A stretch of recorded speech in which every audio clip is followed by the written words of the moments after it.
¿Qué tal? Buenas noches. Comienza la cuenta atrás para poder pensar en el fin de la pandemia. Con el avance de la vacunación, los contagios se mantienen a la baja, las restricciones se relajan y las islas encaran la apertura al exterior. Sin embargo, las autoridades piden precaución porque los repuntes están siendo la tónica de los últimos días y no podemos arriesgarnos a repetir los errores de una crisis sanitaria que además ha disparado los problemas de salud mental.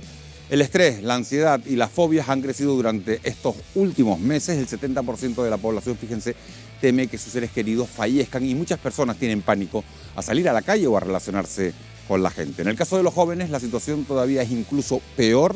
Las urgencias psiquiátricas han crecido un 50% en jóvenes y adolescentes y muchos especialistas prevén un aumento de los trastornos alimentarios y un repunte de los suicidios. Arrancamos ya el programa de esta noche.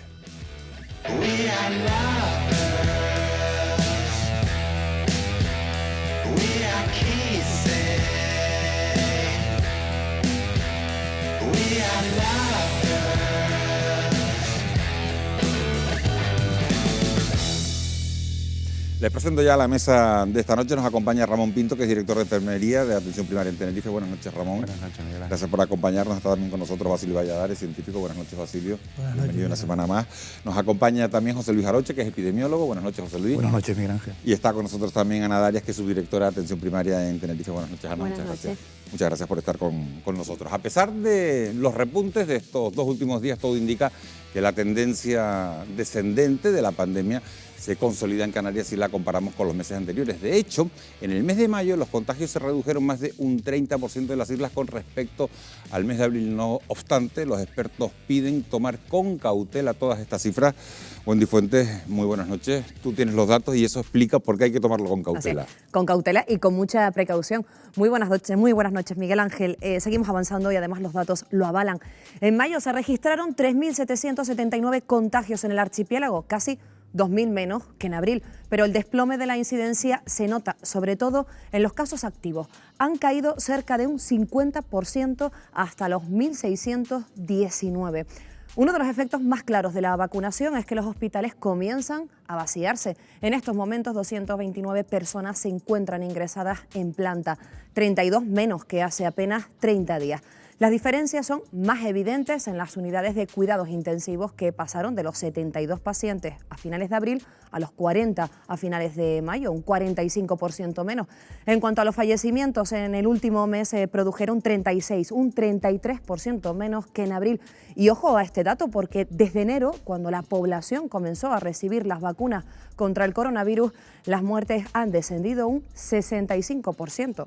Sin embargo, los expertos piden cautela y advierten de que el avance del coronavirus ha puesto en el punto de mira a los jóvenes. En el archipiélago, el 33% de las personas que han resultado infectadas desde el inicio de la pandemia son menores de 30 años, frente a un 18% de mayores de 60. Además, los epidemiólogos se muestran inquietos por el auge de las nuevas cepas. En España, la británica ya es la predominante y preocupa también la situación en el Reino Unido, donde la cepa india está poniendo en jaque la desescalada, ya que el 75% de los 3.000 casos diarios de ese país se atribuye a esta mutación. Pero el peligro no acaba ahí. En Vietnam se ha detectado una cepa que mezcla las dos variantes anteriores, la británica y la india, y se sospecha que es más contagiosa porque de los cerca de 7.000 positivos detectados en ese país durante toda la crisis, la mitad se registraron a partir de abril, fecha en la que se descubrió esta nueva mutación. Como ven, pese a que el virus ha perdido fuerza en Canarias, el riesgo sigue estando presente y volvemos otra vez a hacer alusión a esas palabras con las que arrancábamos el informe. Cautela y mucha precaución. Bueno, pues enseguida vamos a hablar de esa nueva cepa de Vietnam que nos estabas comentando, pero hoy en Canarias se han notificado 141 nuevos contagios. Y eso lleva a que tengamos 2 jornadas consecutivas en las que sobrepasamos de nuevo el centenar de casos. Ana Darias, ¿crees que puede haber un nuevo repunte? 2 días consecutivos, más de 100 casos, se interrumpe la racha positiva que llevábamos hasta ahora. Se interrumpe sí la racha positiva, pero desde el punto de vista práctico, desde el equipo de rastreo, que es donde captamos los positivos, la tendencia es similar. hay días en los que se cuentan menos porque muchos positivos a lo mejor no se cuentan ese día, sino se suman por llegar más tarde en los laboratorios, y eso hay que también explicarlo. Pero más o menos nos estamos moviendo en la misma tendencia y con el mismo comportamiento. Para nosotros el indicador más claro es la disminución de ocupación de UCI y la disminución de camas de ingresos en general.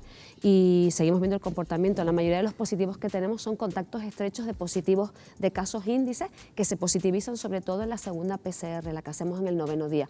Por lo tanto, en principio son datos que son esperables en relación a los positivos que vamos teniendo y que nos cuentan que sí es verdad que hay una mayor tendencia, un pequeño repunte del número de contactos por cada positivo que tenemos, y siguen siendo brotes familiares de no convivientes.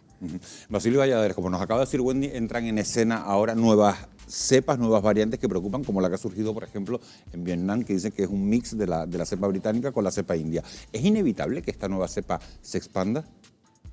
Yo creo que sí, sobre todo porque lo que se está consiguiendo con esas cepas que están apareciendo es que son más fáciles de contagiarse.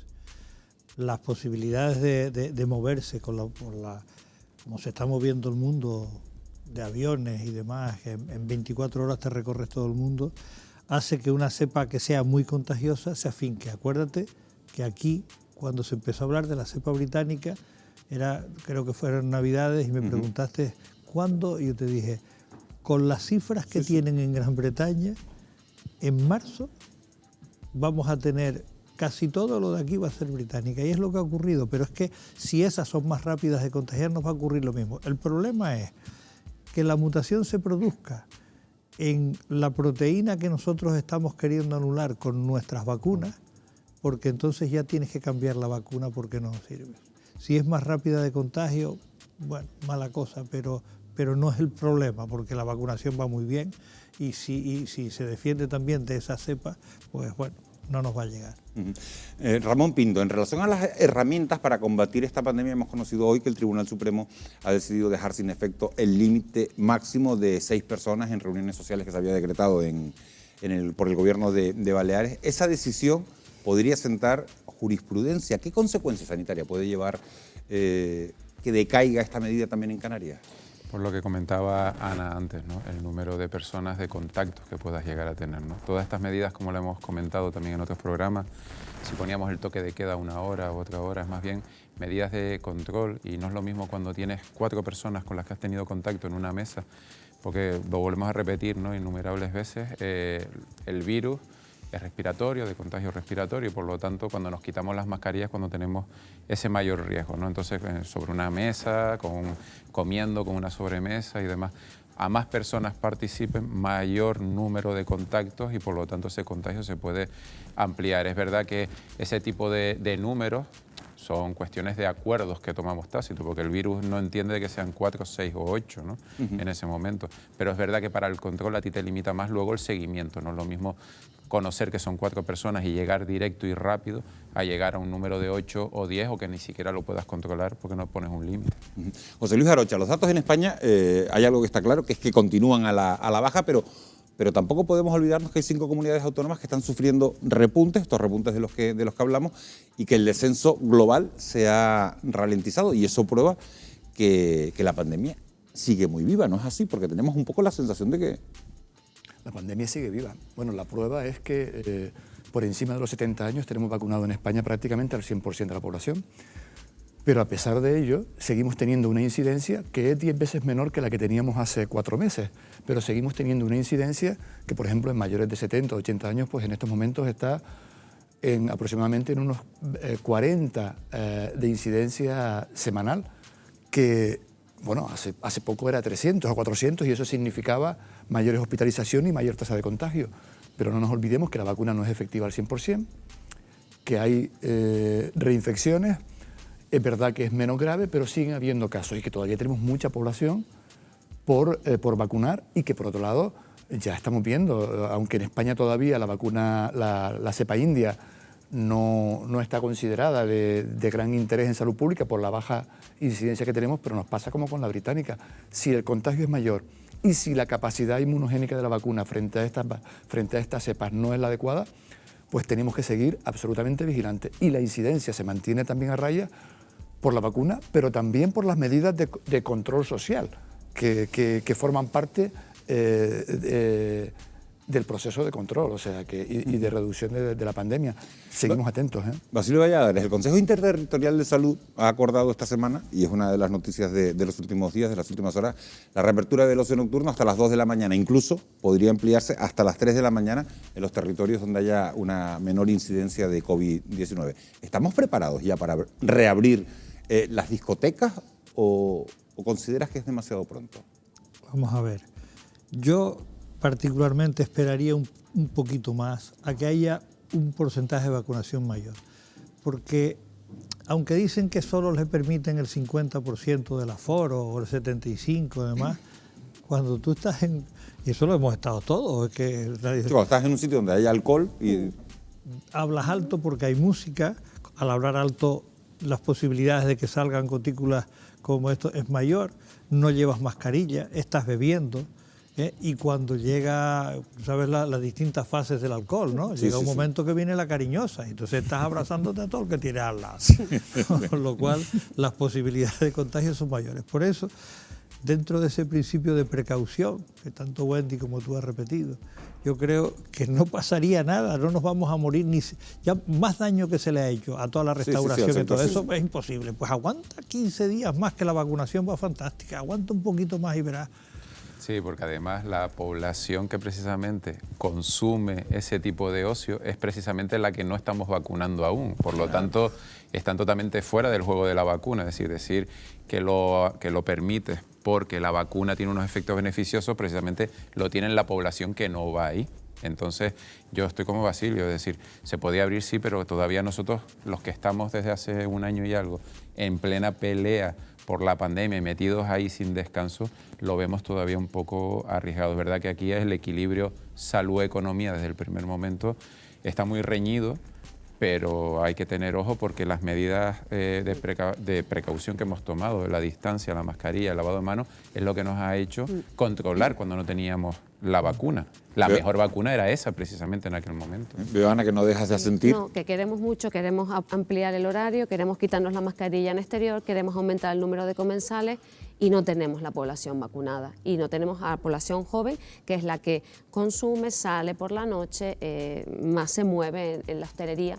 Por lo tanto, muy precipitado. Vamos a esperar un poco más, que no sé qué nos emperretamos cuanto hace 2 meses las comunidades gritaban a gritos, vamos a confinar el país otra vez y ahora queremos abrirnos de par en par. Entonces yo creo que en el equilibrio está ahora mismo el éxito, o por lo menos terminar de acabar con siempre hemos dicho que era una carrera de fondo y no de velocidad. No debemos de cambiar ahora las reglas del juego en el último momento, ¿no?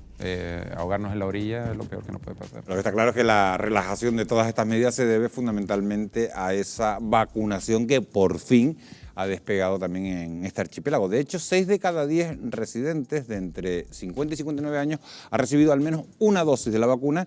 Ya se ha comenzado a inmunizar también a las personas de 40 a 49 años y en las próximas semanas comenzarán a recibir su primera dosis también los mayores de 30. Wendy Fuentes, ahí entras tú ya. Ahí entro yo ya, tienes vamos más a ver. datos. Lo cierto es que, como decías, pues sí, Canarias pisa el acelerador, ¿no? Y ya podríamos decir que la vacunación avanza con paso firme. En el conjunto de Canarias, mayo ha finalizado con un 17% de la población inmunizada al completo y con 1.054.000 dosis administradas. De ese total, más de 800.000 personas ya han recibido al menos un pinchazo y unos 17.000 canarios contactados pues no han querido ser vacunados por diversos motivos. Por isla, al cierre de mayo, en El Hierro casi un 30% de la población ha recibido la pauta completa. En la isla de La Gomera un 22%, en La Palma un 20%, en Gran Canaria un 18%, en Tenerife un 17%, el mismo porcentaje que en la isla de Lanzarote, y en Fuerteventura un 14%. Por grupos de edad, la práctica totalidad de los mayores de 80 años están inmunizados por completo. En la franja de 70 a 79 años lo está el 85% de la población. En el grupo de 60 a 69 ha recibido las 2 dosis el 8,5%, pero claro, hay que tener en cuenta este dato que a la mayor parte de estas personas se les suministró la de AstraZeneca en el mes de abril y el fabricante recomienda esperar entre 10 y 12 semanas para administrar la segunda dosis. Y en el grupo de 50 a 59 años la ha completado esta pauta el 13% de la población, mientras que en las edades comprendidas entre los 40 y 49 años está inmunizado un 5,5%.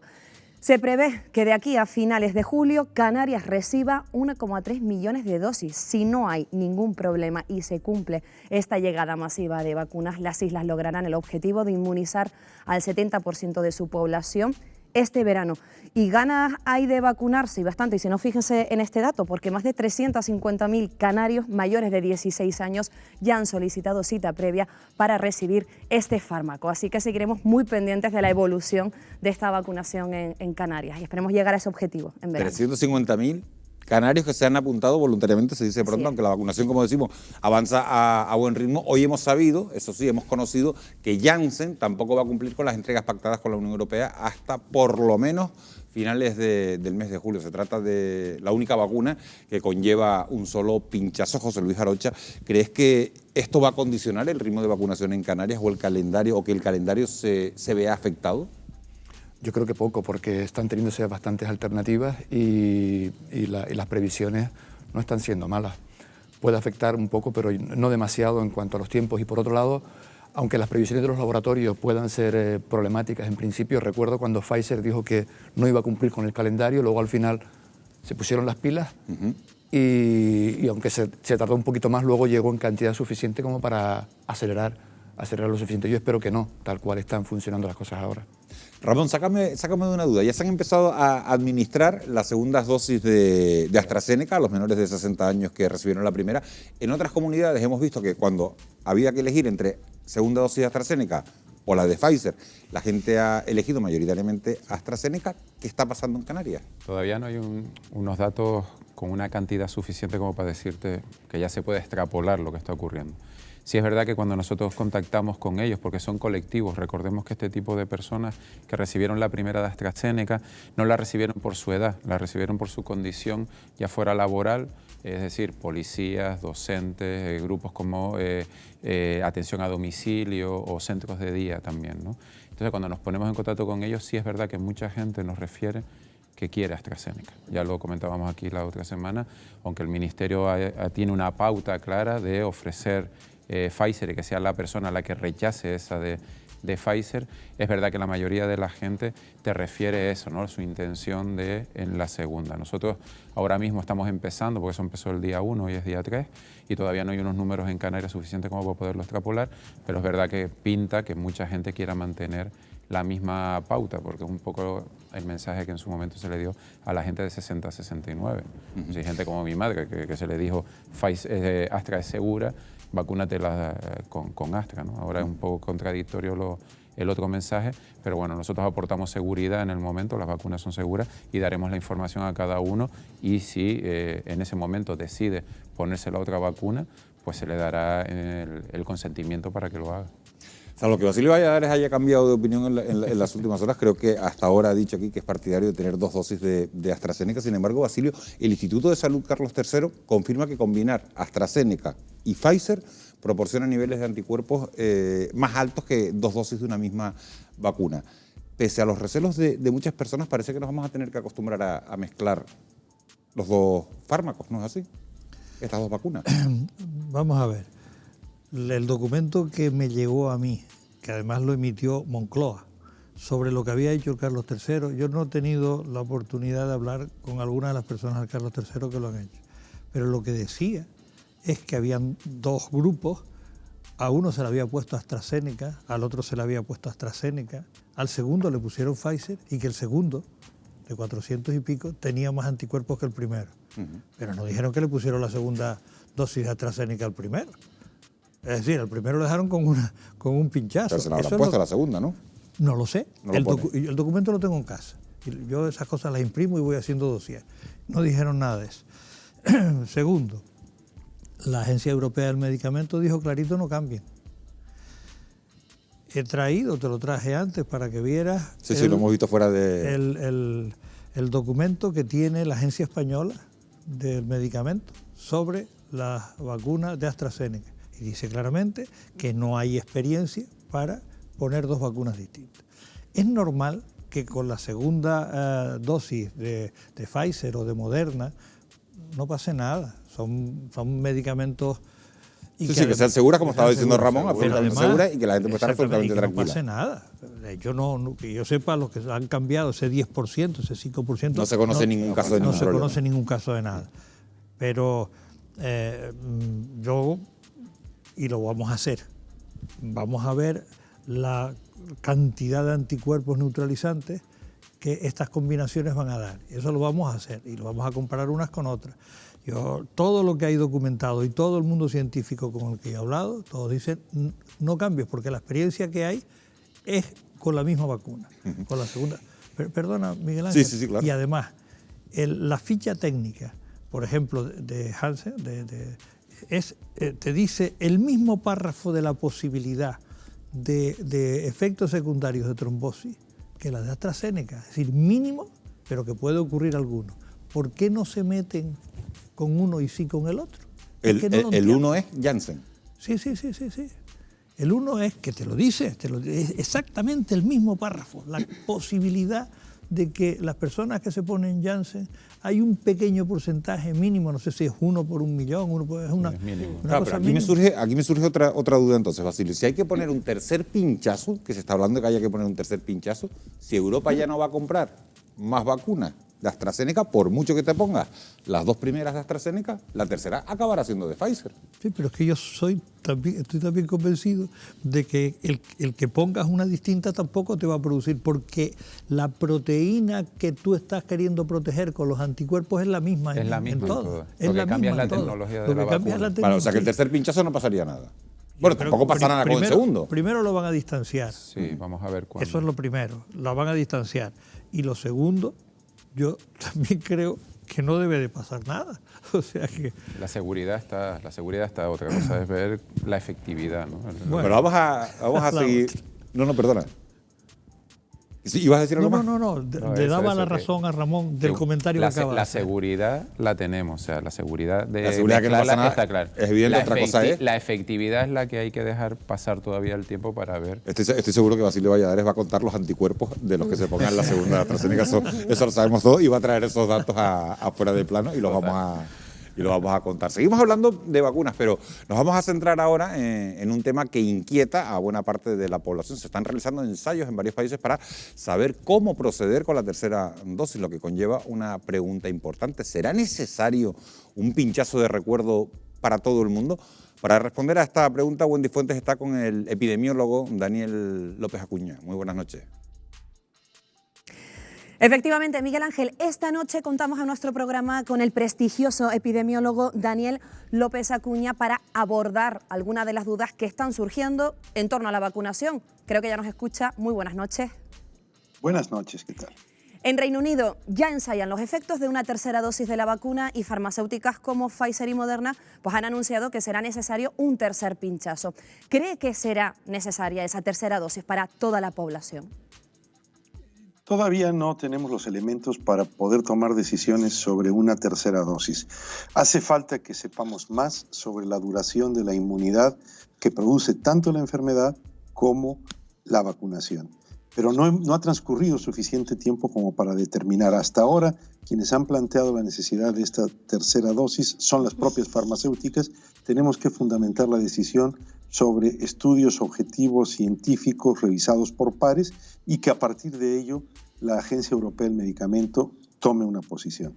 A mí me preocupa más que la idea de una tercera dosis. Una tercera dosis en algún momento tendrá que venir o habrá que hacer ciclos de vacunación próximos, pero me preocupa más el que las vacunas puedan ser eficaces contra las nuevas variantes. Y precisamente de la inmunidad también quería preguntarle. Canarias ha inmunizado con la pauta completa casi un 20% de la población. ¿Cuánto dura la inmunidad que nos proporcionan estos fármacos?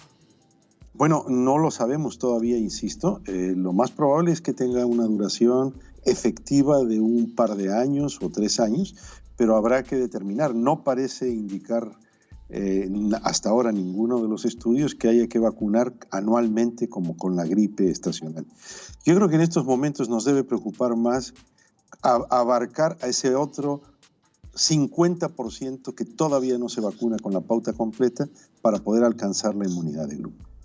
Pese al revuelo político, bueno, que hemos escuchado que se ha generado con las segundas dosis de AstraZeneca, el ensayo clínico promovido por el Instituto de Salud Carlos III confirma que la combinación de Pfizer y AstraZeneca pues, genera una respuesta inmunitaria más potente. Parece que todo apunta a que lo más recomendable es que esa segunda dosis de AstraZeneca se intercale con la Pfizer, que sean ambas vacunas las correctas. No es así. No es así. ¿Cuál es su opinión? El estudio plantea que se producen más anticuerpos, pero eso no quiere decir que lo más eficaz sea poner las dos dosis.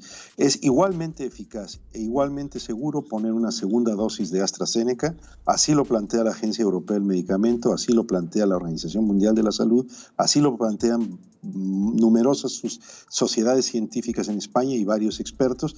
No hay nada que nos establezca que no es segura o que no es eficaz la administración de una segunda dosis de AstraZeneca en quienes recibieron la primera y tienen menos de 60 años. Bueno, nos quedamos con su respuesta. Daniel, otro de los revuelos, y ya para terminar con la entrevista, tiene que ver con la próxima eliminación de la mascarilla en exteriores. Usted ha calificado de suicida esta posibilidad mientras exista una alta incidencia. ¿Por qué suicida y cuándo deberíamos dejar de usarla? Bueno, el asunto es muy simple. Mientras existe una alta tasa de incidencia, quiere decir que el virus está circulando. Y ante un virus que está circulando y se transmite y genera contagios, hay que usar una mascarilla. Y se nos complica todo cuando queremos apresurar una decisión que no estamos listos para tomar porque ni la incidencia es suficientemente baja, por debajo de 25 por 100.000, ni la proporción de la población inmunizada es suficientemente alta. Mientras existan estas situaciones, debemos seguir usando mascarilla. Y acordémonos muy bien de un asunto que es que las personas vacunadas están protegidas contra la severidad de la enfermedad, contra el riesgo de muerte, de hospitalización, pero no contra el riesgo de infección y la posibilidad de contagiar. Y como consecuencia, quienes hayan sido vacunados deben seguir usando la mascarilla. Por eso, tratar de correr, apresurarse, tomar atajos con respecto al uso de la mascarilla nos lleva a conductas que, he dicho, son prácticamente suicidas porque nos meten en una espiral de contagio cuando todavía tenemos que estar protegidos y protegiendo a los demás. Nos quedamos con su mensaje. Gracias, como siempre, Daniel López Acuñas, por estar también hoy con nosotros este jueves. Buenas noches. Encantado, mucho gusto. A cuidarse, muchísimas gracias. Bueno, aprovechamos y nos quedamos precisamente con ese último mensaje, Miguel Ángel. No hay que correr y hay que evitar atajos con respecto a dejar la mascarilla ya en los próximos meses. Bueno, pues nos quedamos, Wendy, con todas esas informaciones. Retomamos en la mesa el asunto también de la tercera dosis contra el coronavirus, porque Pfizer y Moderna ya lo están planteando. Se lo traslado a la mesa. ¿Ustedes Ana, qué piensas? ¿En qué caso sería necesaria esa tercera dosis y en qué plazo debería inocularse? Yo creo que es algo que hay que esperar, hay que ver qué respuesta inmunitaria, y que lo veremos con la disminución de los casos de infección. Lo decía además el epidemiólogo. Hay que recordar que ahora mismo no está demostrado que proteja contra la infección y contra la transmisión, sino contra la forma grave. Yo creo que eso nos da el tiempo, y también habrá que plantearse, bueno, pues en aquellas situaciones, en aquellas personas cuya inmunidad está comprometida y que se vea efectivamente que la respuesta pueda ser menor, al igual ahí sí hay que plantearse una tercera dosis para intentar potenciar esa inmunidad. Yo creo que eso está por ver, y en ello están Pfizer y Moderna para ver en qué casos y cuándo además, ¿no? Porque hablaban o los estudios decían que una inmunidad quizás en 3 años en la que habría que volver a vacunar. Hay que ver, también entran en juego las variantes, que vean y la respuesta que se dé a... Le pregunto a José Luis, a Ana por la tercera dosis, y a ti te pregunto por la cuarta, por la quinta. ¿Vamos a tener que vacunarnos cada año contra el coronavirus? Es pronto para saberlo, pero es posible. El coronavirus ha circulado mucho en toda la humanidad, en toda la Tierra. Como estamos viendo, hay variantes, hay nuevas cepas que cambian su capacidad de contagio y que pueden cambiar incluso si las vacunas son absolutamente eficientes contra estas, es una posibilidad bastante alta que tengamos que poner un recuerdo de vacunas, pero es pronto para saberlo. Yo creo que ahora mismo lo que debe preocuparnos es terminar con las 2 dosis a los que tenemos y acabar con todo esto y seguir trabajando y estudiando. Los estudios que se están haciendo, estamos comprobando si podemos mezclar determinado tipo de vacunas para ver si no hacen daño o si por lo menos mejoramos la inmunidad, para tener esas alternativas terapéuticas, y estamos estudiando todavía los efectos a medio y largo plazo. Hay otras vacunas que han tenido también dudas sobre su eficacia inmunogénica. y la capacidad para defendernos frente, yo que recuerdo en la hepatitis B en su momento, se ponía en 3 dosis y había gente que no éramos capaces de detectarle los anticuerpos y le poníamos una cuarta y una quinta dosis. Al final se abandonó porque se comprobaba que con las 3 dosis teníamos suficientes para aguantar años, aunque no lo detectáramos. Estamos en lo mismo, hay que esperar. Les traslado una pregunta a Ramón y se la voy a trasladar a Basilio Valladares. También en Estados Unidos, Ramón, y en Israel se ha estancado la vacunación. Iban como un tiro y se ha estancado la vacunación justo antes de lograr la inmunidad de grupo del 70%. A pesar de que los dos países tienen fármacos de sobra, hay una parte de la población que no se quiere poner la vacuna. Aunque no es el caso de España, no es lo que está ocurriendo aquí, ¿cómo nos puede repercutir esta situación? Sí, nosotros siempre decimos que ese 70% va a costar llegar también, es decir, no va a ser tan fácil. Hay siempre un nivel ya como de saturación, ¿no? Como en las diluciones, hay un nivel de saturación que hay que convencer a la gente, ¿no? Sobre todo, las personas que más afectadas se vieron durante la pandemia, que son la gente mayor, son precisamente los que más ganas tenían o más claro tenían eso, ¿no? Según nos acerquemos a la gente que precisamente se vieron como que tenían un blindaje frente al COVID porque tenían menos sintomatología y menos gravedad, son los que han sido, digamos, no han cumplido con las normas. Por lo tanto, si vemos esos botellones, difícil es que se quieran igual poner una vacuna, ¿no? Nosotros es verdad que vamos a trabajar y se está trabajando con toda la capacidad que tiene, en nuestro caso, el Servicio Canario de Salud y la Consejería de Sanidad, a la hora de publicitar, a la hora de dar información, de acercar la vacuna a cualquier ámbito y trabajar para no solamente llegar al 70, sino superar ese 70, ¿no? Como decías tú antes, hay muchísimas llamadas, hay mucha gente que se ha apuntado a la página de Canarias se vacuna. 350.000 estábamos hablando antes. Muchísimas. Ahora mismo, digamos que vamos a un ritmo que desde que empezó la página hemos aumentado, es decir, estamos batiendo récord los últimos 2 días y posiblemente, estoy pendiente del móvil con los datos de hoy, igual volvamos a batir ese récord de las 25.000 de ayer, ¿no? La gente tiene muchas ganas, lo hemos pasado muy mal y la población de Canarias es muy responsable. Esperamos llegar, sabemos que nos va a costar ese último momento para llegar, pero sí es verdad que nosotros confiamos en hacerlo, ¿no? Basilio Valladares, ¿cómo nos puede repercutir esta situación? Yo espero que no. De todas maneras, los negacionistas y los que están generando este tipo de problemas, yo creo que muchos de ellos no son ni siquiera normales psíquicamente. Yo creo que son personas que se necesitan tratamiento psiquiátrico. Antes me comentaba Ramón una cosa sobre un compañero nuestro al que han amenazado. Y han amenazado de muerte, te estamos vigilando. Sí. Amos García ha venido hoy en los periódicos. No lo había leído en los periódicos. Sí, ha venido en los periódicos hoy. Amos García Rojas, que jefe de epidemiología, lo ha colgado él en sus redes sociales y además ha puesto una denuncia en la policía. Eso es intolerable. Pero claro, una persona que hace eso no está bien de la cabeza. Es imposible. Y antes comentaste, Ramón, que habían como 17.000 personas que habían dicho que no querían vacunar. Sí, bueno, en lo de Wendy, el dato lo comentó Wendy. Ya. Bueno, pues ¿qué le vamos a hacer? Esas personas son insolidarias, se van a beneficiar de que todos los demás nos pongamos la vacuna y bueno, esperemos que sea suficiente, que se llegue al 70 o incluso más y que la protección sea buena, porque a pesar de lo que ha dicho Ana y de lo que dijo el epidemiólogo que está en Sevilla, protege de la enfermedad también, es decir, si no, no estaría bajando como está bajando la curva. Lo que pasa es que no es absoluta la protección, eso es cierto, se está viendo en los que ya los grupos vacunados de los 80, de los 70, las residencias sanitarias y tal, el resultado ha sido espectacular. Han habido algunos que lo han cogido, no todas las personas generan la misma respuesta celular, la misma respuesta humoral. Quedan muchas cosas por saber todavía. Quiero mandarle un abrazo desde aquí a Amos García Rojas y solidarizarnos con ese apoyo de toda la mesa, evidentemente sí, por supuesto de todo el programa. Y es verdad que hay gente que no está bien de la cabeza. Ponemos punto final aquí a esta primera mesa. Le voy a pedir a todos que hagamos el relevo. Gracias, Basilio Valladares, por acompañarnos una noche más. Gracias, Ramón Pinto. Gracias, José Luis Arocha. A Ana sí le pido que se quede con nosotros porque vamos a seguir hablando de otros asuntos interesantes. Esta pandemia no solo ha empeorado nuestra salud física, sino que ha contribuido también a disparar el estrés, la ansiedad y los ataques de pánico. El 25% de los españoles ha tenido miedo a morir por coronavirus o a que lo hicieran sus seres más queridos. Además, ha aumentado el número de personas que ha desarrollado fobia social o temor al futuro y preocupa además la situación de los más jóvenes. Las urgencias pediátricas se han incrementado un 50% por problemas psiquiátricos. Todo esto lo vamos a mostrar en un reportaje que van a poder ver en tan solo unos minutos. Será justo a la vuelta de publicidad. No se vayan.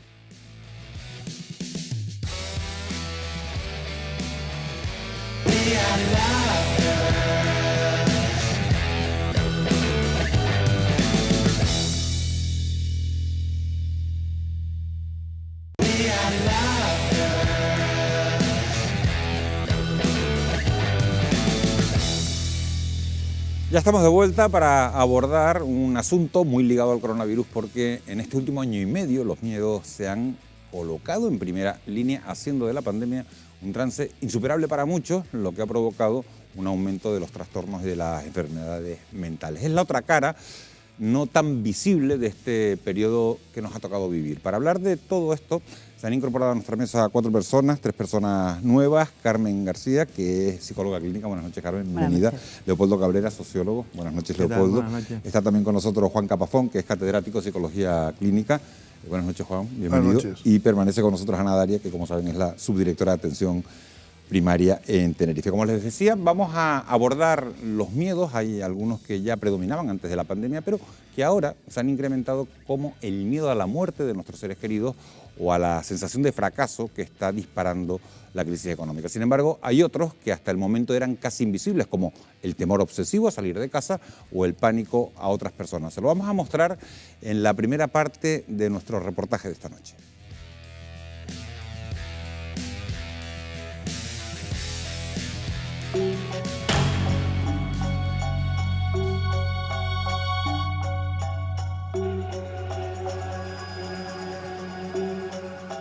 Todos guardamos varios miedos en nuestro interior.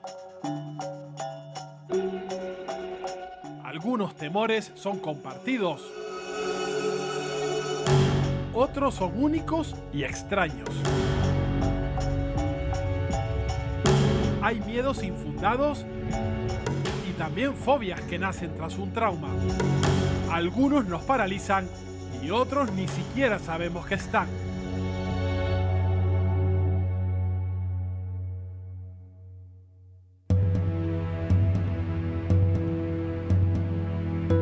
Según la psicología, existen 6 emociones primarias: alegría, sorpresa, ira, tristeza, asco y miedo.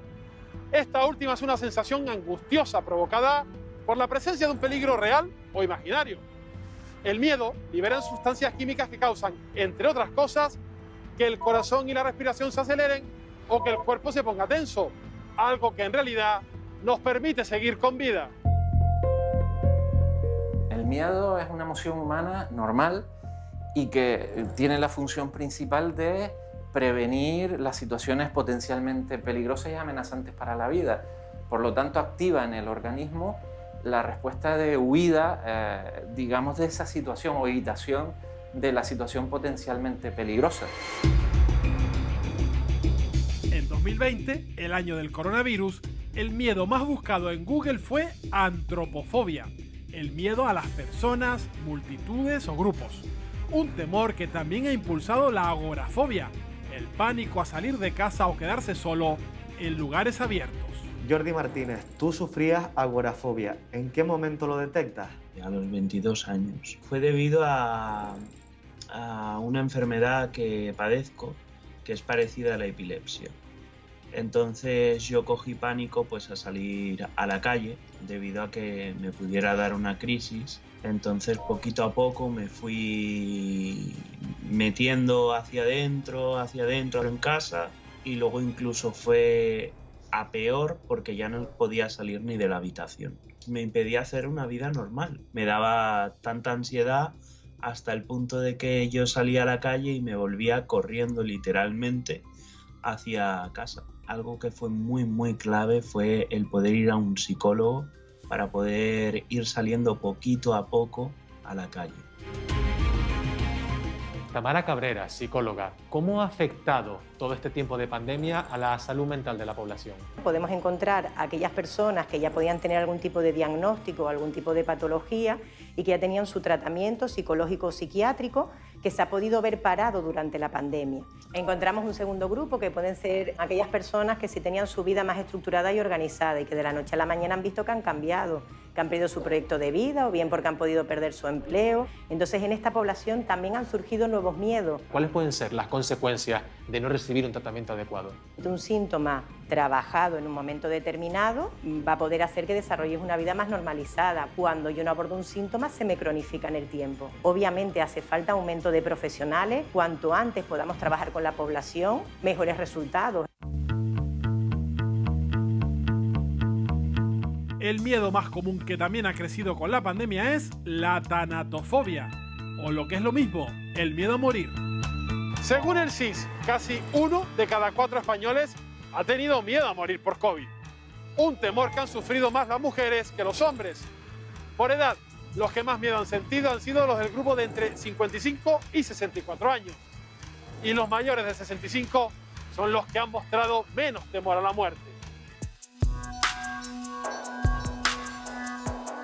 José Miguel Gaona, doctor en medicina y especialista en psiquiatría. Tras numerosas entrevistas con personas que han tenido experiencias cercanas a la muerte, ¿nos podría explicar por qué cree que tenemos miedo a morir? Borges decía que los animales quizás son los únicos seres felices porque desconocen la finalidad en sí misma o el fin que van a tener respecto a la muerte. Por el contrario, los humanos, desde pequeños, desde que tenemos uso de razón, comenzamos a hacernos esa idea de que la vida es un tanto transitoria. Entonces, ese miedo es hacia lo desconocido. José Miguel, ¿y qué ha aprendido usted de todas esas entrevistas con personas que han vivido estas experiencias cercanas a la muerte? Por un lado, la sensación de que la experiencia es real. Por otro lado, la sensación o la dificultad también para poder transmitir la experiencia. Escapa a la descripción verbal. Chano Quintana, tú viviste una experiencia cercana a la muerte. ¿Cómo la recuerdas? Yo tenía 8 años, lo curioso es que recuerdo todo segundo a segundo. Me encontraba en una piscina natural, no sabía nadar, no hago pie, comienzo a ahogarme. Se me pasaron un montón de ideas en décimas de segundo por la cabeza, pasajes de mi vida, ya no voy a ver a mi madre, no voy a ver a mis hermanos, y de ese estado de limbo de la nada de repente paso a un estado de plenitud. Yo no vi la luz al final del túnel, simplemente sí, una especie de halo brillante. ¿A raíz de esa experiencia ha cambiado tu miedo hacia la muerte? Ha cambiado, evidentemente, ha cambiado porque sé que morir físicamente es un tránsito.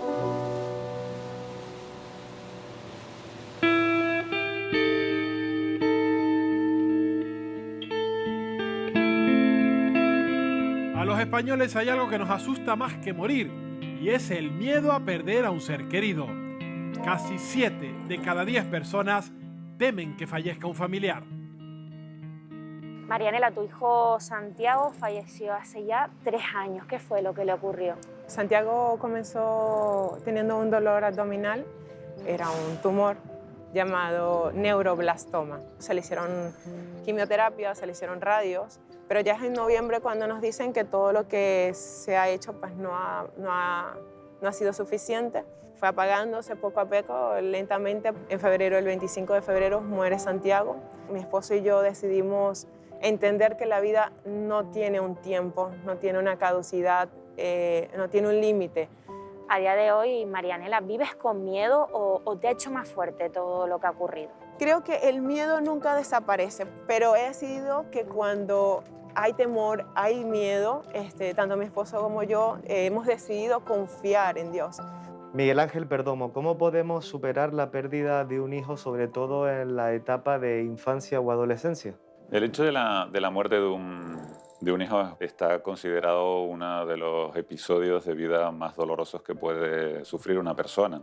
El no estar encerrados en tu casa, el no estar solo metido en tu habitación, en una cama, el no abandonarte, saber que tienes a otros familiares, que probablemente tengas otros hijos a los que atender, ir poco a poco readaptándote y volver a ser funcional en estas áreas de tu vida, va a ir marcando ese punto de decir, ya lo está superando. La gente suele solicitar ayuda psicológica. Suelen pedir más ayuda cuando la muerte es mucho más accidental, mucho más imprevista, menos previsible que cuando sí lo es.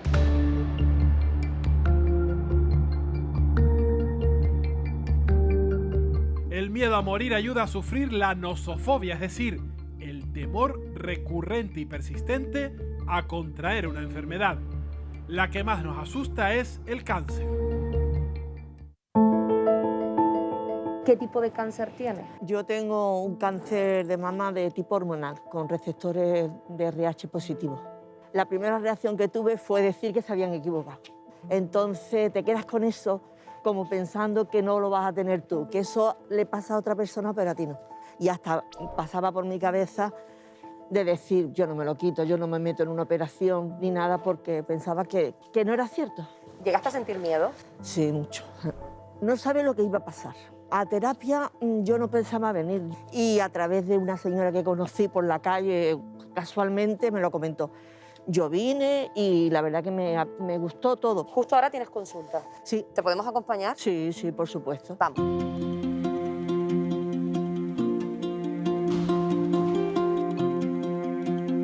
Hola, buenas tardes. Hola, ¿qué tal? Hola, Nadira, vengo a hola. acompañar a Isma. ¿Qué tipo de terapia llevas a cabo con Isma? Problemas con la adaptación emocional tras haber pasado pues, por el diagnóstico de cáncer de mama. Hay que tener en cuenta que bueno, el cáncer está asociado pues, a una connotación muy negativa. Siempre se asocia pues, con tratamientos pues, muy dolorosos, largos en el tiempo, incluso con la muerte. Sale mucho en este lado de la mesa la palabra miedo cuando acuden a esta consulta. Sí, la gran mayoría de las veces, por no decir siempre, el miedo está detrás de todo. Miedos a una recaída, miedos a que esto al final pues, termine pues, con la muerte. El mayor temor en una enfermedad es el sufrimiento. Un miedo denominado algofobia y muy real para el 11% de la población española que padece dolor crónico.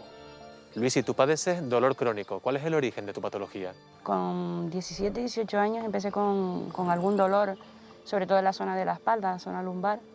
Yo lo achacaba al deporte y tuve una lesión en Madrid y a partir de ahí fue una consecuencia de dolores, de lesiones y me detectaron la fibromialgia. El dolor es permanente, lo que pasa es que no te queda otra que aprender a vivir con el dolor. El mayor miedo que yo tengo es no poder caminar. Para poder sobrellevar ese día a día, esos días más complicados, ¿has necesitado de algún tipo de apoyo o tratamiento psicológico? Yo siempre decía, no necesito un psicólogo, no necesito un psiquiatra porque yo lo que tengo es dolor. Yo no estoy deprimida, pero no era verdad, sí estaba deprimida. Lo que pasa es que no quería aceptarlo. Y entonces fue cuando ya decidí que necesitaba una ayuda profesional. Quizá llegara viejo sería más llevadero. Solemos relacionar la enfermedad, el sufrimiento y la muerte con la edad. Y eso influye en que otro de los grandes temores de los humanos sea la gerantofobia, el miedo a envejecer.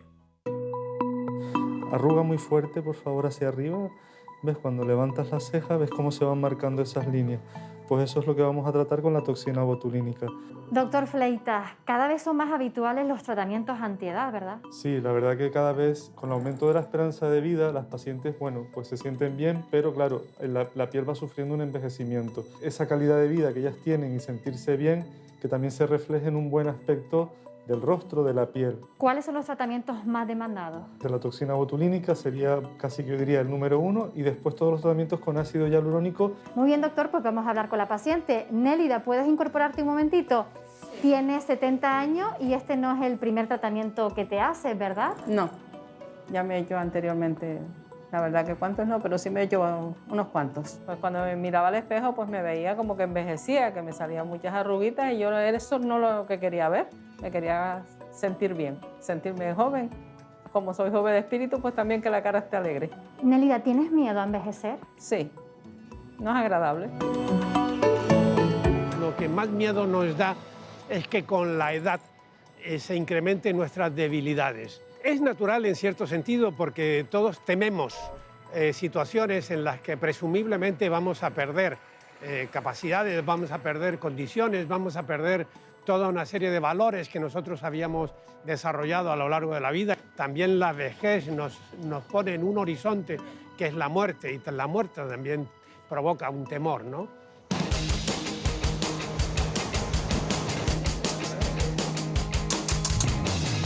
Juan José tiene más de 65 años y se niega a jubilarse.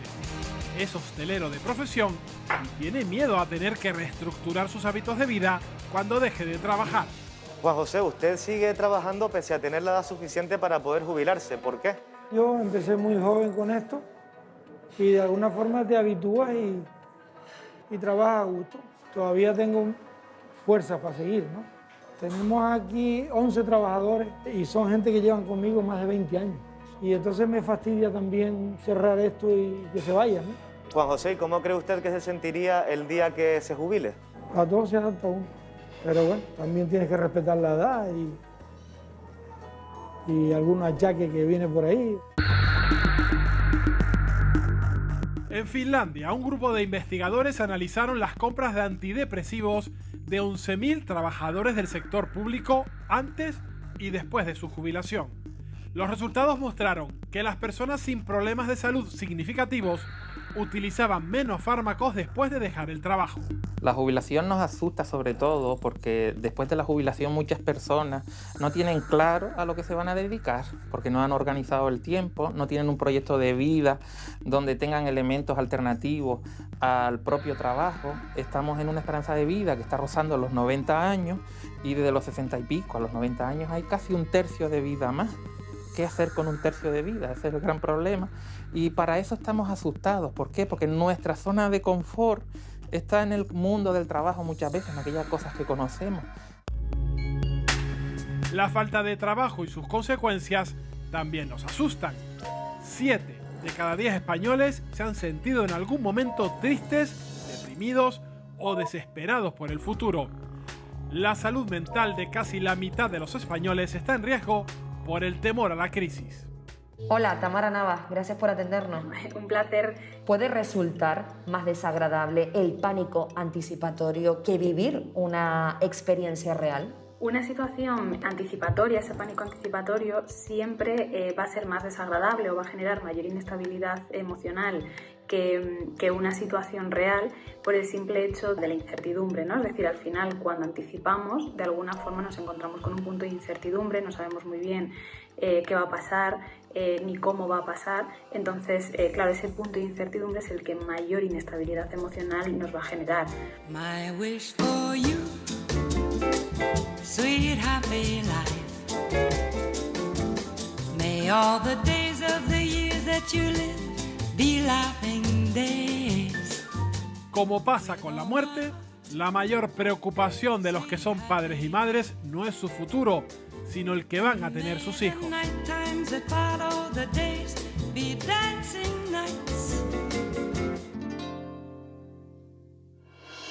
Canarias es la comunidad autónoma con la mayor tasa de paro juvenil del país. 6 de cada 10 menores de 24 años que buscan un empleo no lo encuentran. Una preocupación que afecta al proyecto de vida de los jóvenes y preocupa a sus familiares.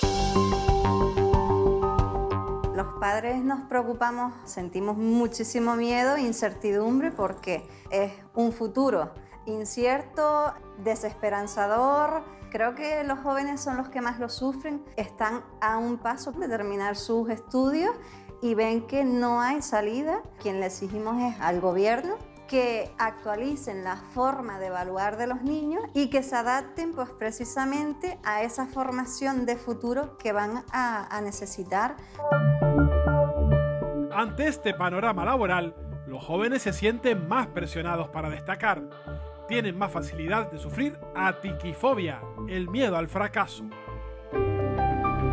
María, ¿cuánto tiempo llevas tú lidiando con la ansiedad, con el miedo al fracaso? Bueno, todo empezó cuando yo era muy jovencita, enfocado en el ámbito académico. A mí me daba pánico sacar menos de un 8 en un examen. A medida que he ido creciendo, se ha extendido a otros ámbitos. Cualquier atisbo de lo que puede ser hacer sentir mal a otra persona por mi trabajo, para mí supone un problema muy grave, o sea, me bloqueo mentalmente. Para poder afrontar ese tipo de situaciones, ¿has recurrido a algún tipo de apoyo, de tratamiento? Yo sufrí un desorden alimenticio durante mi adolescencia y ahí empezó mi andanza en la psicología. Y ahora que la ansiedad se manifiesta de otra manera, a lo mejor bloques mentales, entonces acudí a un psicólogo especializado en terapia conductual. Yo sí digo que se supera. Lo que pasa es que uno tiene que entregarse a la terapia.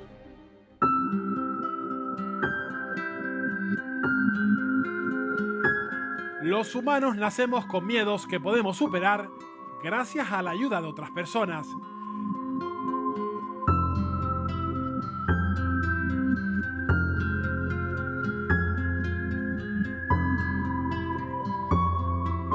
Seres queridos que también han acumulado temores a lo largo de su vida y que ahora intentan no transmitirlos.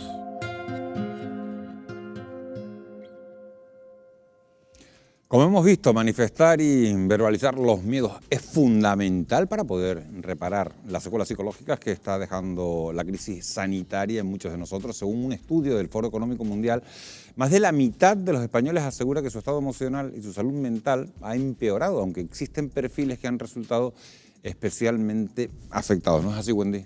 Así es, seguimos hablando de salud mental en esta pandemia y además lo vamos a ver a continuación en el siguiente informe porque según el CIS, el 6,4% de la población española ha tenido que acudir a un profesional al constatar algún tipo de síntoma relacionado con su salud mental durante esta pandemia. Representan unos 3 millones de personas y de ellas el 43% lo hizo por sufrir episodios de ansiedad, mientras que el 35% fue por depresión. También en esto el género toma partido. Y si no, fíjense en este dato, más del doble de los ciudadanos que han requerido la atención de un psicólogo, psiquiatra o terapeuta son mujeres.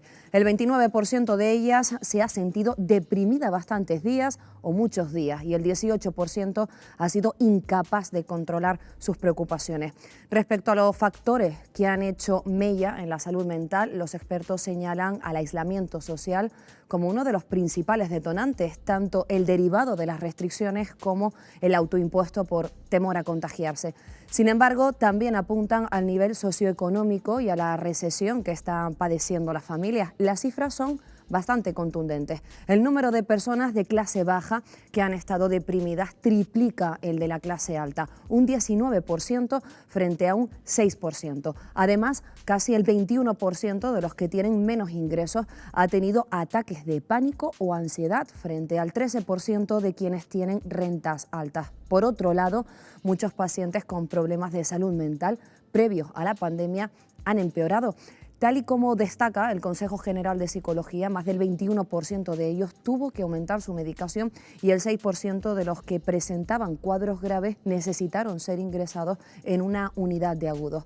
Y finalmente, no nos olvidamos de los niños y adolescentes. Y es que, según la Fundación ANAR, las ideas e intentos de suicidio en este colectivo pasaron del 1,9 al 8% de media durante los meses más duros de la crisis sanitaria. Estos son los datos y las cifras que apuntan a todos estos aspectos relacionados con salud mental durante la crisis sanitaria.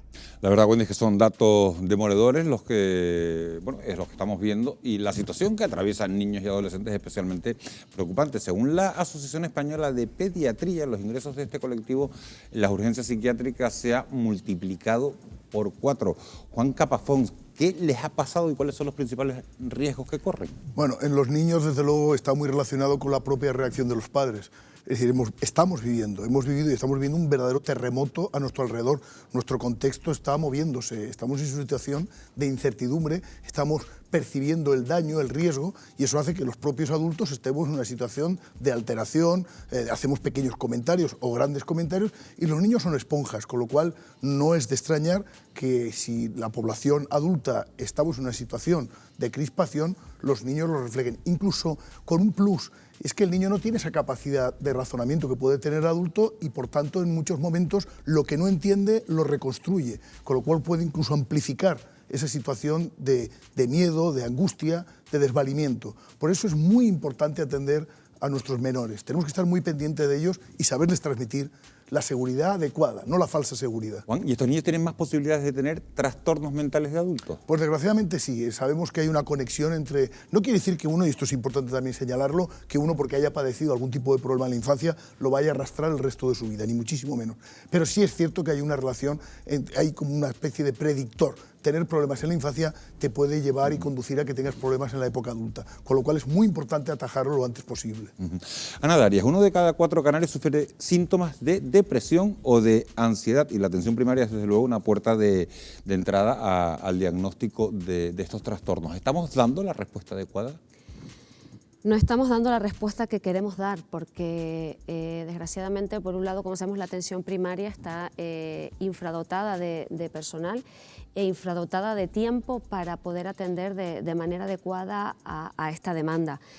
Nosotros estamos pidiendo a gritos la incorporación de los psicólogos clínicos a atención primaria para que de manera multidisciplinar trabajemos continuamente, conjuntamente para abordar los trastornos mentales comunes que, como tú dices, pues son fundamentalmente la ansiedad y la depresión. Nos gustaría llegar más allá y también es un dato a aportar que sí tenemos analizado el aumento del consumo de psicofármacos en este año que hemos pasado, que hemos constatado sobre todo en población menor de 65 años y que nos ha hecho que el aumento de las llamadas telefónicas, el perder el cara a cara, el contacto con el paciente, ha hecho que suban, que se disparen y que nos tenemos que poner a trabajar en ello ahora. Hay otro dato muy llamativo, fíjense, el Banco de España alerta de que el 80% de la población sufre preocupación por la incertidumbre económica, advierte de que esto puede alterar las capacidades laborales de las personas. Le pregunto a Carmen, ¿cómo actúan los miedos en nosotros? Carmen, ¿cómo deterioran nuestras facultades? Pues a todos los niveles. Cuando una persona tiene miedo, normalmente lo que le ocurre es que le asusta lo desconocido, lo imprevisible, lo que no puede controlar. Pero es que además hay un segundo factor y es que da vergüenza confesar los miedos. Entonces esto hace que te bloquees, que te quedes paralizado y cada vez te quedas más hacia adentro, el no comunicarlo hace que te vayas aislando. La mayor parte de las veces la persona reconoce que el miedo es irracional o que es exagerado al menos. Lo que pasa es que no se puede evitar muchas veces porque no se tienen las herramientas necesarias y va generando un deterioro personal y social, incluso laboral. Leopoldo, también hemos visto cómo la condición de ser mujer se ha convertido en un factor de riesgo para la salud mental. Sociológicamente seguimos permitiendo que la mujer sea la principal víctima en el sufrimiento emocional. En el caso de las mujeres lo que se observa es que la pérdida de los trabajos, la pérdida del trabajo es la pérdida de las relaciones personales también. Las relaciones laborales no son solamente relaciones laborales, son relaciones personales y esas relaciones personales permiten no solamente fluidez social, sino permiten también tener más serenidad, ingresos, más capacidad para en momentos de incertidumbre tener el apoyo o apoyar a la familia, a los hijos, a los mayores. Y claro, en el caso de las mujeres, como estamos viendo en estos momentos, la situación es crítica. El paro es mayor, se compromete más y la incertidumbre familiar recae sobre todo en las mujeres que son las que soportan básicamente con mayor intensidad el compromiso del hogar. Sí, y además tenemos, ¿no? Sobre todo en Canarias, ese rol de cuidadora que se establece, ¿no? De principal cuidadora de personas mayores, de hijos, y que hace también bueno, que esas, ¿no? Enfermedades mentales pues afloren más. Y también quizás, o lo que vemos mucho en atención primaria es que, bueno, quizás no es que sea menos, sino que ellas lo expresan más, son las que acuden más a las consultas de atención primaria, muchas veces ni siquiera en un primer momento para consultar algo para ellas, sino que vienen con esa persona a la que cuidan y en ese abordaje integral que hacemos desde biopsicosocial, desde primaria, de la unidad familiar, detectamos, ¿no? Síntomas. Son más conscientes de las necesidades y de los problemas del hogar y también debemos de saber que asumen más responsabilidades de las que les corresponden. Las tareas del hogar, la responsabilidad del hogar, de sacar adelante el hogar, es más femenina que masculina. Y hay una cuestión añadida, quizás, que tiene que ver también con una parte de los hogares deteriorados. Esta situación de la pandemia también ha deteriorado mucho los hogares y esto genera, probablemente nuestros compañeros aquí puedan decirlo mejor que yo, genera problemas de relaciones personales internas dentro del hogar. Hemos visto que un incremento notorio en el número de fallecimientos de violencia de género, el número de muertes de mujeres en este primer cuatrimestre del año ya es el total que hubo el año anterior. Esto no es una cuestión más. Estos son los miedos individuales, no se vayan porque vamos a hacer un pequeño alto para la publicidad, pero enseguida vamos a hablar de los miedos colectivos, miedos a un montón de asuntos que nos ha dejado la pandemia. Se lo contamos enseguida, a la vuelta de publicidad, no se vayan.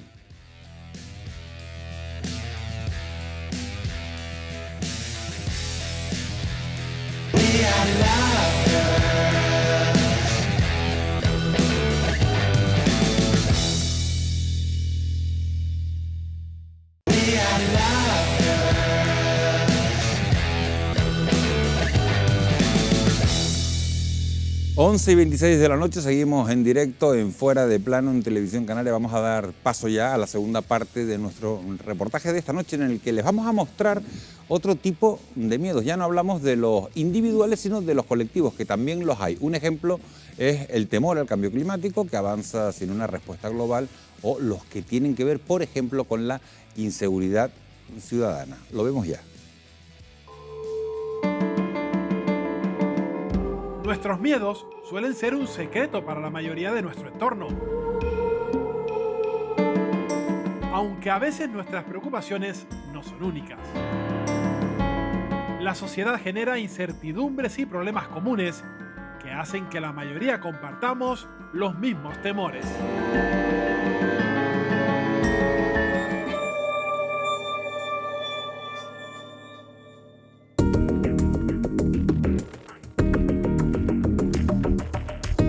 Durante los últimos años, el mayor miedo que compartimos los humanos es el cambio climático. El 67% de las personas encuestadas en 26 países considera que el calentamiento global es el problema más grave al que se enfrenta el planeta. Una preocupación que genera una fobia que los expertos han denominado ecoansiedad.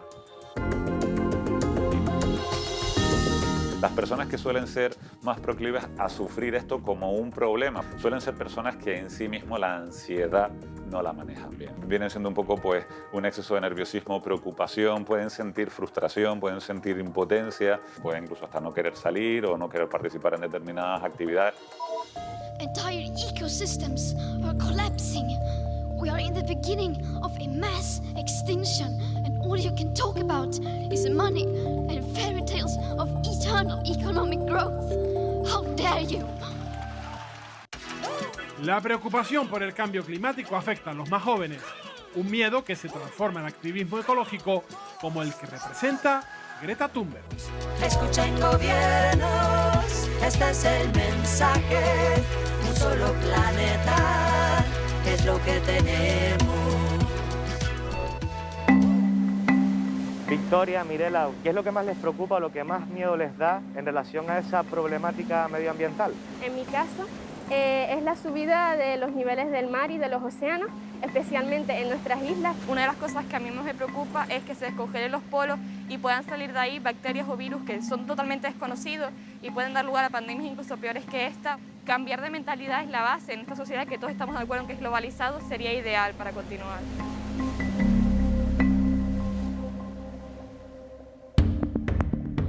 Pese a que es la mayor preocupación de la humanidad, el cambio climático sigue avanzando. El miedo no es capaz de impulsar un cambio radical de nuestro modo de vida. Emiliano, ¿por qué el miedo no funciona para hacer cambiar nuestras actividades más contaminantes?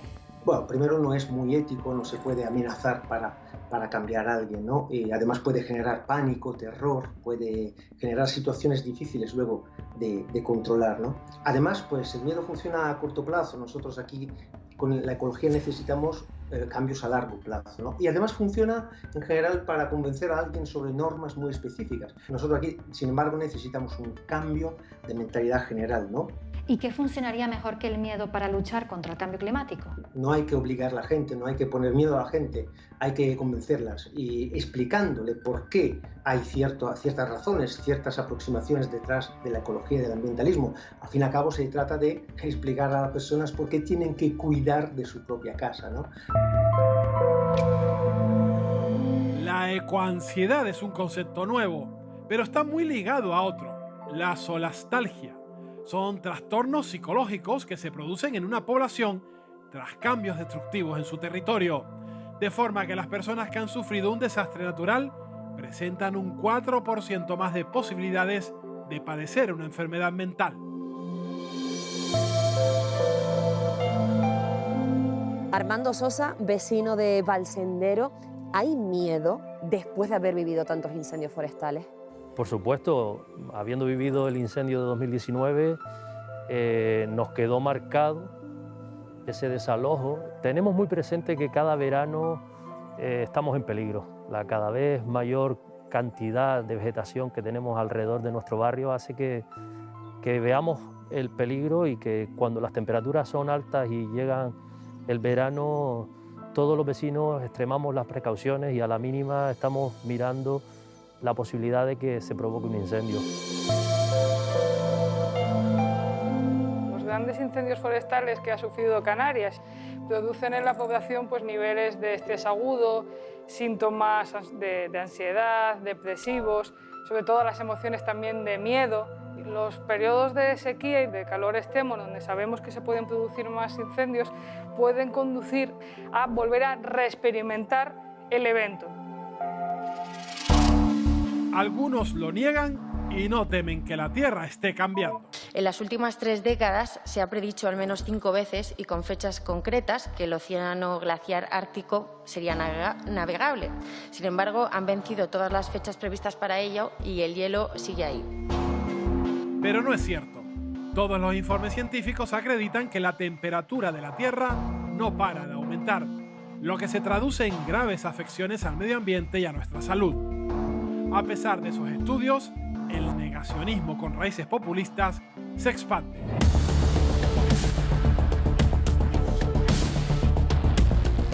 En todo el planeta, los movimientos populistas y de extrema derecha ganan adeptos y surgen nuevos temores porque algunos creen que su mensaje de odio hacia algunas minorías se extienda aún más.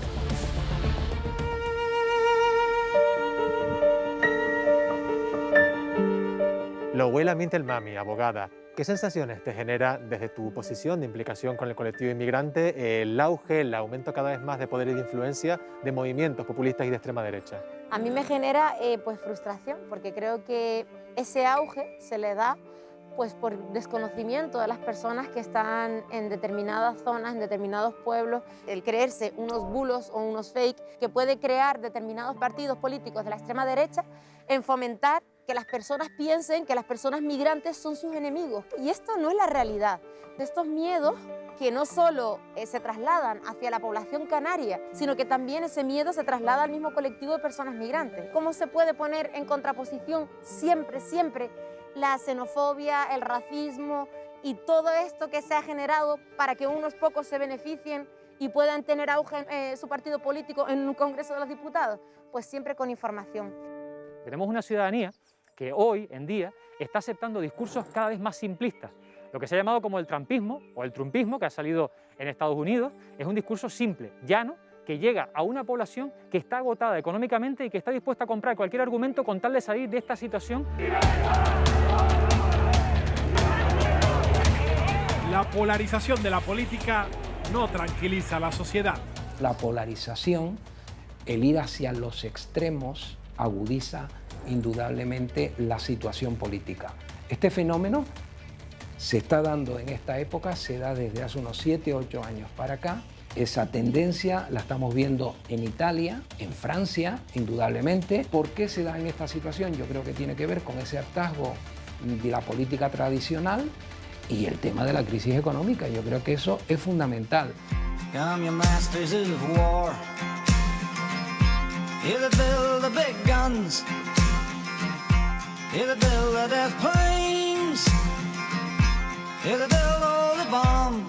La división política se vive dentro de los países y también entre ellos. Se fomenta así otro de los grandes miedos colectivos, una guerra mundial. Profesor Lucas Pérez, ¿hay razones actualmente para que exista un miedo a un conflicto armado internacional?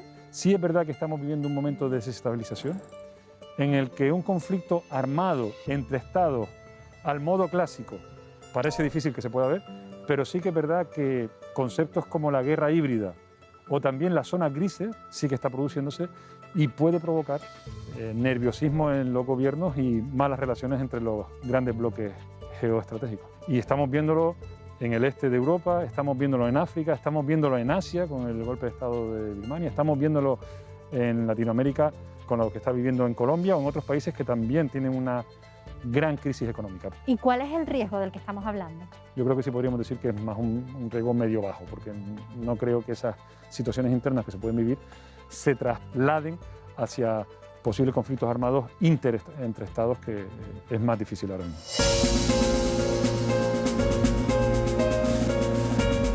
La pandemia ha traído consigo un incremento del gasto y una caída de los ingresos públicos. Con una deuda disparada, los recortes podrían llegar tarde o temprano, afectando a nuestro estado del bienestar. Un temor que comparten los expertos. José Carlos Díez, dada la situación económica que estamos atravesando, ¿estamos abocados de nuevo a fuertes recortes?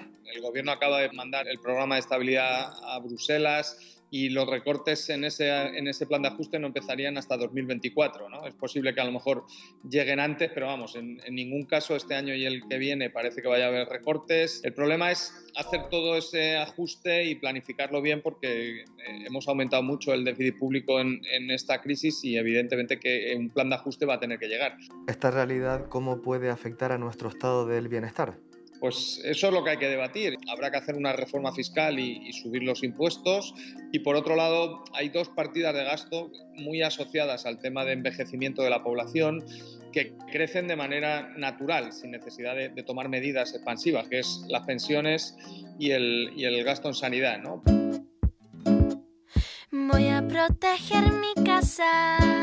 Preocupados por nuestro bienestar y también por nuestra seguridad.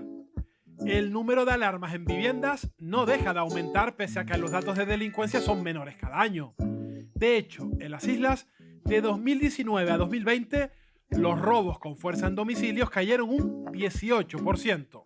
A plena luz del día, un ladrón intenta robar en esta vivienda protegida. Antes de entrar a la casa, el intruso ha sido detectado por un sensor exterior que toma una secuencia de imágenes y las envía a la central receptora de alarmas. Hay muchos anuncios publicitarios que generan una alarma tremenda y que no tienen que ver con datos relacionados con inseguridad, sino que son sensaciones. Las sensaciones de las personas son muy difíciles de controlar y muchas empresas de marketing saben utilizar muy bien ese hecho para tratar de vender más o de penetrar más en su mercado objetivo.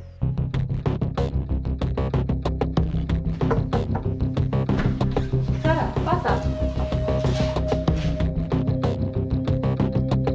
Laura, en este último año has instalado un sistema de seguridad en tu vivienda. ¿Qué es lo que te llevó a dar ese paso? Pues un poco la sensación esta de inseguridad, los tiempos estos tan convulsos que estamos viviendo. Pues sabes que te vas de casa, la dejas conectada y en cualquier caso en que intenten entrar, pues sobre la marcha avisan a policía o guardia civil y ya luego pues sobre la marcha contactan conmigo. El tema de la publicidad, quieras que no, pues te incita un poco a instalarla, a mirarlo. ¿Crees que hay gente de esta zona en concreto que tiene miedo a que entren en sus casas? No sé si ha ocurrido algún episodio. Sí conozco de algún episodio, pero vamos, son básicamente hechos puntuales. Al intentar entrar y saltar la alarma, pues se han ido, no se ha llegado a consumar el robo. Óscar Iglesias, gracias por atendernos. Gracias a vosotros. ¿Por qué crece la sensación de inseguridad ciudadana en las personas? Por ejemplo, nos encontramos a lo mejor en algunas zonas de las ciudades que en el portal de tu casa pues se ponen un grupo de jóvenes que hablan muy alto, que están bebiendo, que en algunos casos incluso tienen perros de razas peligrosas y eso provoca intimidación en los ciudadanos que viven en ese portal. Si a eso le añadimos que muchas de esas zonas son zonas con población envejecida, eso se incrementa.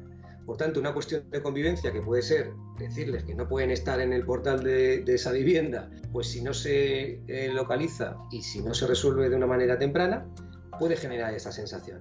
Óscar, ¿y cómo nos puede afectar esto de vivir constantemente en alerta? Pues genera un efecto de angustia muy importante y fundamentalmente también en personas de mayor edad. El papel de los medios de comunicación es fundamental. Habría que evitar que determinados, por ejemplo, delitos violentos que generan alarma social de verdad, pues se conviertan en una información que se repite muchas veces o incluso se cae en el amarillismo por tener audiencia. This will not be the last pandemic. The world must be ready, more ready than it was this time. La mayoría de científicos y organismos internacionales coinciden.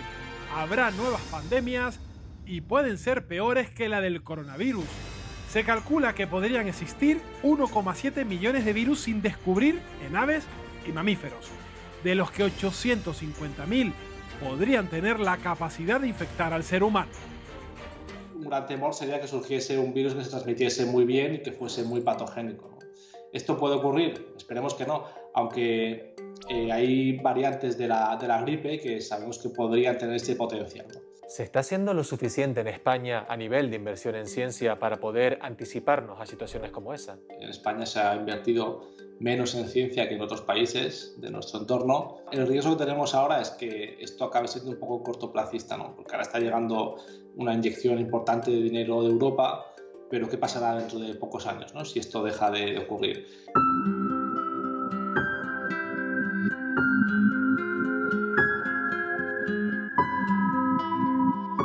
Los miedos son esenciales, nos mantienen en alerta y nos costaría sobrevivir sin ellos como individuos y como sociedad. Pese a ello, debemos controlarlos y enfrentarnos a nuestros temores para evitar que salgan de nuestro interior sin previo aviso.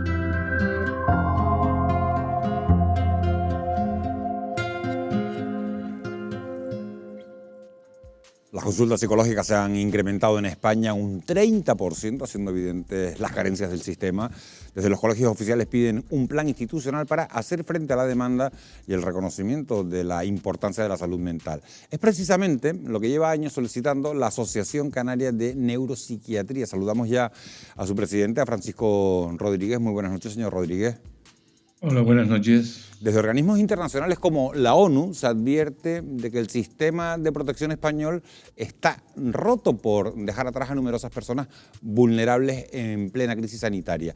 ¿Cuál es el estado de la salud mental de los canarios en estos momentos? Bueno, todavía no está roto, ¿no? Esperemos que no se rompa, ¿no? Porque gracias a ese sistema de protección del estado de bienestar hemos podido contener de alguna medida esta pandemia, ¿no? Realmente, si uno mira la literatura científica, comprobará que hay más de 6.000 referencias donde relaciona el COVID y la salud mental, pero realmente los estudios son muy variados, los estudios no tienen una metodología similar, por lo tanto sus resultados no pueden validarse, ¿no? No tenemos un estudio comunitario sobre el COVID en el presente, ¿no? La mayoría de las referencias y las predicciones que se han hecho son en base a otras pandemias o infecciones que han ocurrido prácticamente al principio del siglo XX. En 2018 usted decía que el Plan de Salud Mental de Canarias ofrecía, y le cito textualmente, migajas para acallar reivindicaciones. Han pasado 3 años desde entonces.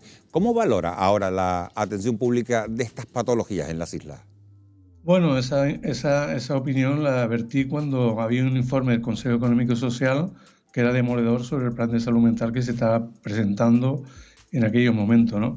Yo tengo hoy una premisa para usted y para el primer plano, y es que nuestra asociación a nivel estatal hará una propuesta dentro de 2 semanas de un plan de medidas urgentes, de acción, de medidas urgentes para actuar en el campo de la salud mental en el conjunto del país, que serán, digamos, presentadas a la ministra para que realmente se elabore un acuerdo estatal entre el Ministerio de Sanidad y las comunidades autónomas a través de los consejos de sanidad. Por lo tanto, nosotros hoy día estamos por priorizar unas medidas que de alguna forma sirvan de plan de choque para la presente situación. Bueno, pues le agradecemos ese gesto. El señor Rodríguez, las personas con bajos ingresos han conformado uno de los colectivos más damnificados y todo cuando la recesión ni siquiera ha tocado techo. ¿Nos enfrentamos a un boom de trastornos? Depende de cómo se estén, digamos, ahora a la Comunidad Autónoma Canaria ha llegado 1.100 millones, llegaron otras partidas presupuestarias.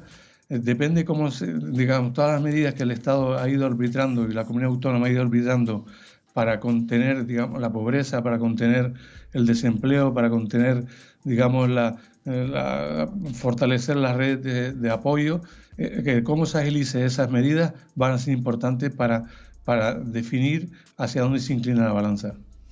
Hasta diciembre de 2020 había 2.193 personas en lista de espera de consultas psiquiátricas en nuestro archipiélago. ¿Cuáles son las consecuencias para los pacientes que aguardan en esas listas?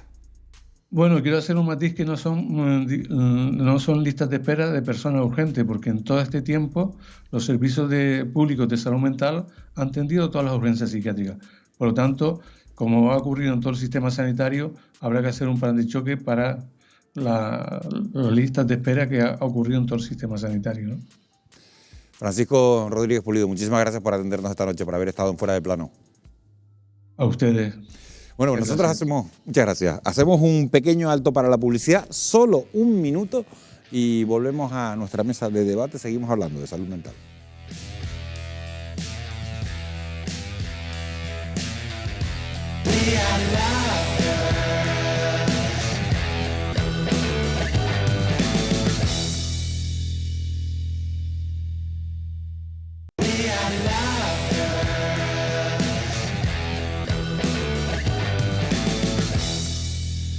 Seguimos en Fuera de Plano hablando de salud mental. Desde el Consejo General de la Psicología señalan, fíjense, que el tiempo medio entre consultas está siendo actualmente superior al mes y medio. Yo le pregunto a los psicólogos que tenemos en la mesa, Carmen García, ¿cada cuánto tiempo debe tener una cita una persona con un trastorno mental para una correcta recuperación? Desde el punto de vista del tratamiento psicológico, no farmacológico, depende evidentemente de la patología, pero lo estándar es inicialmente tener consultas semanales y luego, en función de cómo vaya progresando la persona y vaya utilizando las herramientas que se le dan, se van posponiendo 2 semanas, 3 semanas al mes, pero inicialmente digamos que lo más generalizado son consultas semanales. Ese dato que tienes es realmente muy escaso. Mes y medio. Sí, depende muchísimo del tipo de trastorno que tengamos entre manos, de cómo esté ya de cristalizado y de inserto en la persona. Es cierto que la psicología no para de trabajar precisamente en ser cada vez más eficiente y no solo estar pensando en la distancia entre sesión y sesión, sino en el número de sesiones que tienen que transcurrir para que una persona se recupere. En ese sentido, lo que quiero transmitir a quien nos esté escuchando es que es muchísimo más barato en ocasiones que otro tipo de alternativas terapéuticas, no solo para él, sino para el erario público, y sobre todo que es mucho más barato que estar sufriendo de una manera innecesaria. Pero insisto, en función de la persona, las circunstancias y de la patología, hablar de una sesión semanal, quincenal durante 1 o 2 meses puede ser algo muy habitual en la mayoría de los trastornos. Le pregunto a Leopoldo Cabrera, antes lo estábamos comentando, en las islas, Leopoldo, hay 6 psicólogos por cada 100.000 habitantes, que es una tercera parte de lo que hay en el resto de Europa, que son 18 por cada 100.000. ¿Esto es consecuencia de considerar los problemas de la salud mental como que están en un segundo plano?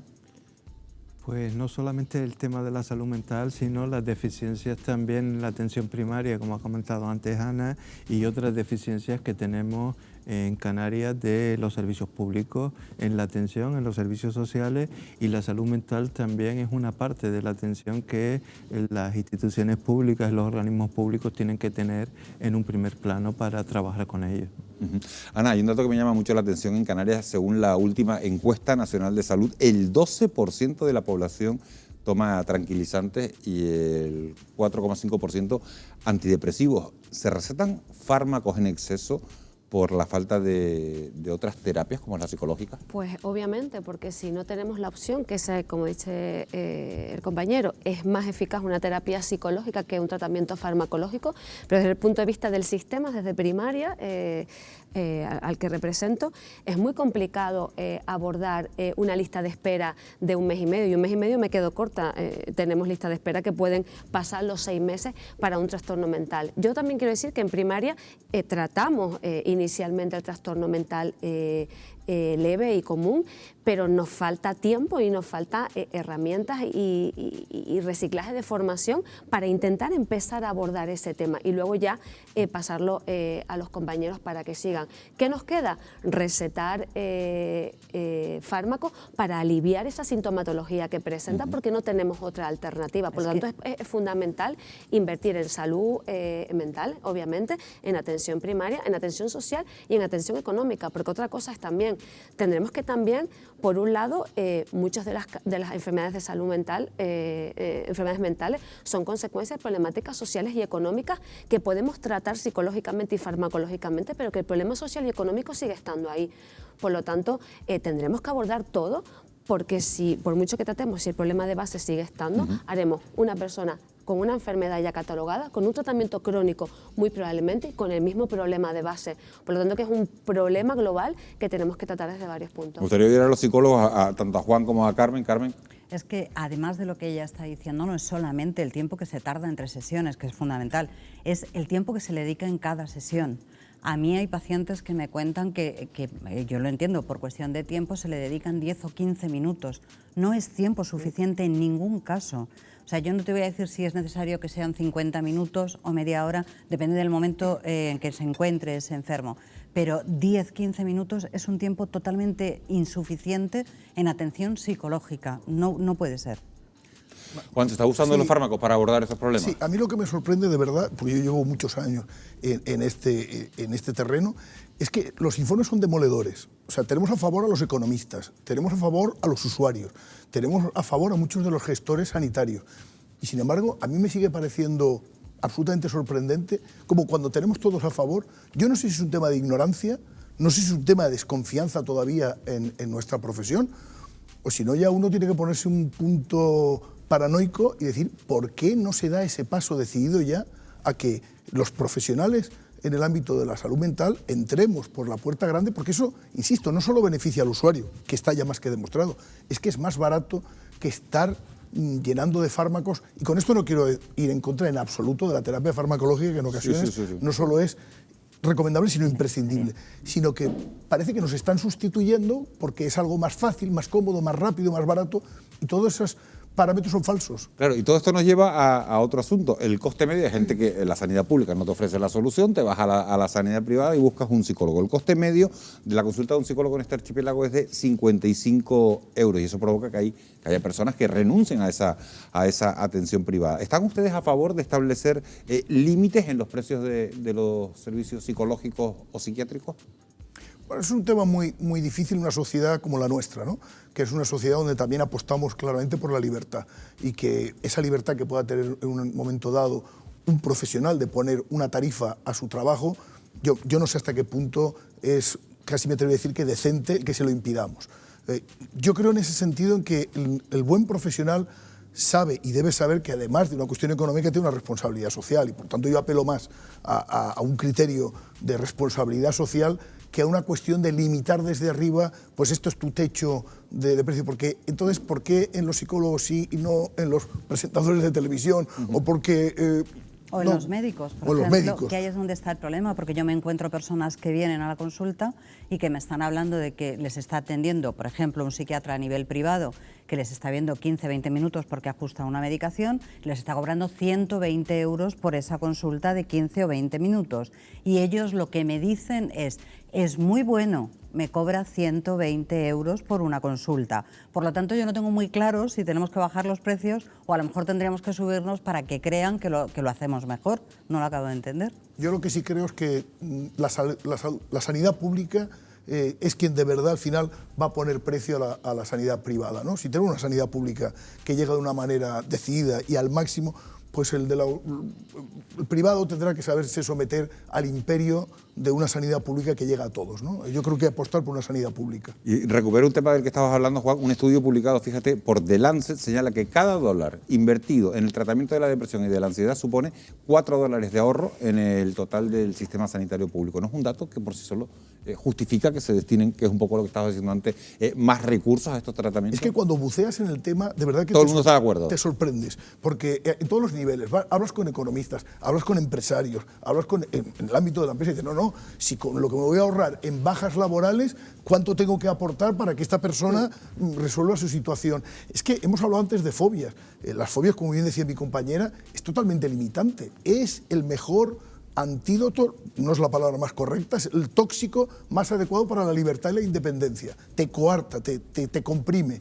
Tú imagínate una persona con una fobia totalmente limitante en su ámbito laboral, pues evidentemente claro que es rentable, está más que demostrado. Yo a veces, insisto, estoy totalmente sorprendido por una parte del problema está también, lo decían antes, el problema también viene derivado de que estamos creando artificialmente y de forma directa esas propias enfermedades, porque no solamente el tema del confinamiento con la pandemia, que no es una cosa decidida y determinada, pero el mundo laboral, la compresión del mundo laboral, las limitaciones de la entrada al mercado de trabajo, las dificultades que tienen las mujeres, como dijimos antes, los jóvenes, todo eso crea trastornos también porque no tienen el problema de su vida resuelto. Y ese es un problema terrible, que la sociedad no dé las posibilidades de expansión y de salida profesional a estas personas. Nos quedan 2 minutos de programa, me gustaría hacerles una última pregunta y a ver si da tiempo que me respondan los 4. La Organización Mundial de la Salud estima que de aquí a 2030 la salud mental va a ser el principal problema de salud pública del mundo. ¿Ustedes creen que va a ser así? Empezó por ti, Leopoldo. Podría ser, porque la depresión y la incertidumbre del futuro y las amenazas de la sociedad y qué es lo que nos espera, nos está coartando y nos está generando una ansiedad permanente, ¿no? Yo lo creo firmemente. Que va a ser el principal problema de salud. Que va a ser el principal problema, sobre todo, es que es un problema más que individual, es social. Estamos tendiendo al aislamiento, a nuevas tecnologías, ahora con el tema de la pandemia a tener como cierto reparo a relacionarnos con los demás. Los niños que han nacido en la pandemia han nacido creyendo que lo normal es no acercarte a los demás y todo esto nos va a pasar factura, seguro. Juan Capafón. Ya la depresión, lo decía la OMS, que iba a ser la reina de las enfermedades globales, no estoy hablando de enfermedad mental.